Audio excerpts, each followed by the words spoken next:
What is happening, Magnus sites? Woo! Doing this review for y'all next day because I was tired as hell last night watching both episodes, uploading both reactions, trying to do both reviews. I had other stuff to do. I was just tired. Now, let's jump on this second episode. Second episode wasn't as good as the first episode was to me, but it was good nonetheless. Now, this episode, we saw Matt Murdock doing some gumshoeing, you know what I mean, looking for the man that was being assaulted by the quote-unquote undercover police officers that, what's his name, the White Tiger saved? Yeah, we'll talk about that at the end. But, so, just so you know, there are people that are chattering, saying that they are already woking this up and that they are seeing DEI and ESG. I am standing back and I am observing, okay? Not going to drop the hammer yet. I'm not going to pass judgment yet. I'm watching, okay? What are they saying? Oh, well, people are saying that Fisk is Trump. People are saying that Fisk is Trump. And there's other things, but I'm just not going to jump on it. I'm not going to have it ruin my high of being a happy Marvel fan right now. But I told y'all I will tell you if, I come across something. There's this, apparently in episode 4 or 5 or something, something's supposed to happen. A character's supposed to come in and totally rain on our parade. I hope it's not true because I really had a fabulous time watching the first episode and I enjoyed it. And listen, people are saying, CGI and stuff, but I noticed there were a couple of wonky things. I know what you're talking about, but overall, there's been wonky things in other Marvel projects that we really loved. Like, look at Infinity War. Remember when Banner pops his head out the Hulkbuster? That looked weird. I'm like, did they run out of budget on that part? So I'm trying to, you know what I'm saying? I'm trying not to nitpick on something that overall was great to me. Got what I'm saying? Infinity War was overall great to me. I'm not going to nitpick over Banner popping his head out the Hulkbuster part. Okay, so you get what I'm saying. Now, so there's a part right in the beginning where Fisk, flexes his muscle on in politics, and there's a giant, traffic jam in New York. As usual, that's every day. But there's a giant crater that hasn't been filled. And he gets out and he tells the men, the construction men, he's shaking hands and tells them, fill the hole. And, it's that red tape. Sir, we need it approved. That's the only thing that's holding us up. And he was like, consider it approved. So, boom, he gets that done. And, he actually has a a couple's therapy meeting with Daredevil's new girlfriend to be the therapist. And one of those things they tell you in therapy, I had a therapist tell me this.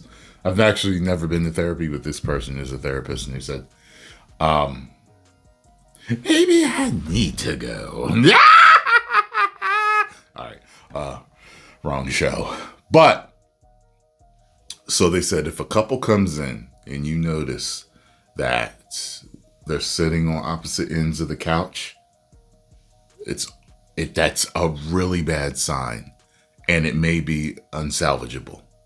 When they come in, when they're sitting next to each other, it shows that they still love each other, they're still close, they want to work it out. But when they're sitting apart, it's like, and that's how they came in, sitting about, and I noticed that. So him and Vanessa are trying to get through their problems. the White Tiger part. Is that his name? The White Tiger? And he saves the guy getting beat up, and turns out they're undercover cops. What's crazy is at the end, when Daredevil is saving him, one of the guys has a tattoo of the Punisher symbol on his arm. I'm like, what in the hell is he in cahoots with some type of group that's like, vigilante type justice? You know what I mean? Like, that's in cahoots with the Punisher. I'm like trying to figure out what's going on. But what I thought was kind of wonky was, Matt's going to defend him because they arrest him and everything. And, they called him cop killer, but he didn't kill him. The train did. And, but I think the guy fell. I don't think he threw him either. I gotta watch that fight scene again. I'm remembering everything from last night, just so y'all know. Normally I come fresh from the episode, turn on the camera, and I start, But it's kind of weird because Matt goes to his house and everything, and there's this whole thing with the magic amulet and everything. It's kind of weird how he talks about it later. That seemed kind of campy to me. It's just, he didn't have his, magic amulet, and it was just, huh? It was kind of weird and matter-of-factly how they're talking. It kind of reminded me of The Boys, the way he was talking about that. The Boys. Boy. Who remembers that? 90s cartoon. Boy. If you got a good memory, you're going to know what I'm talking about. So anyway, the girl, I think she's his daughter or his niece. Remember the reporter that Fisk strangled to death? That was a sick part. That like haunted me for a little bit. Like I didn't like that. Like they played that too well. I was like, oh, that is really dark. God, he strangled him around in his damn desk or whatever it was. And I thought, I don't know what I thought, but I was just like, I didn't think it was going to go out like that. She's now working, I guess, with Fisk or something like that, or doing some investigative work or something like that. Like I said, I'm trying to remember everything from last night. So, wow, she's working for a guy, for the mayor, and she doesn't know that he killed her uncle or dad or whatever with his bare hands like that. Then there's this cop now that Fisk is making sure he's working for him, a commissioner or whatever, because Fisk came to a funeral for that cop, and he was like, nah, I ain't working with you, and you kill cops, and and Fisk, you can tell Fisk getting mad and everything. So Fisk has him come in for a meeting, and when he does, he shows him a picture because he's like eating cheesesteak or whatever. Talking about Philly. He says he was originally from Philly. Shows him a picture of his son, and I'm like, man, this dude right back to his old ways. It's like, yeah, you ain't gonna work with me. You actually are gonna work with me. So, and then Daredevil tracks dude that got away from the White Tiger fight. The White Tiger was saving to his house.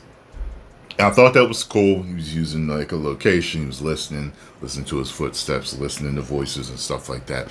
One thing I noticed, he doesn't do, correct me if I'm wrong, I only saw all of the Daredevil episodes once. All of them, from the whole series once. I never watched them over again. I don't remember him ever doing what Ben Affleck did in the movie with the dum, using that to kind of see where things were. I don't remember him doing that. But I notice he hasn't done it. And I wonder if he is. I'm just talking right now because he does use his hearing and stuff, but I notice he doesn't kind of use his cane in that way. But anyway, so he gets into a fight. He gets the dude out of the apartment, and then he gets into a fight with the cops. And first off, the cops are beating him down. He's playing like he's just a blind lawyer. And he's telling him, you don't want to do this, you don't want to do this, you don't want to do this, because they're about to kill him. And I'm like, yo, these cops are dirty as hell. I'm like, wow, okay. And so, of course, they try to kill him, and he nearly kills them.